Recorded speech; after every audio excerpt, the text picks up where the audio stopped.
In this lesson, we will learn how to test for the presence of water. There are two main tests for the presence of water. Note that these tests do not confirm the purity of water, only its presence.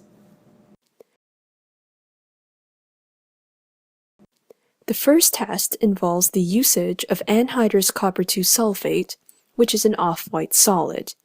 The term anhydrous means without water.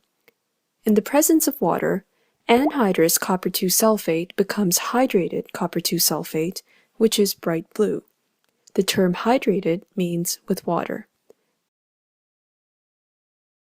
Another method to test for water is by using cobalt 2 chloride paper, which turns from light blue to pink in the presence of water.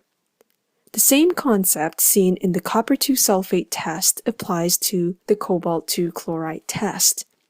The anhydrous form of cobalt 2 chloride is light blue, whereas the hydrated form is pink. Did you know that cobalt 2 chloride has been used as invisible ink? How do you think this is possible, keeping in mind what you already know about it? Let's pause the lesson to think about it, and press play when you are done.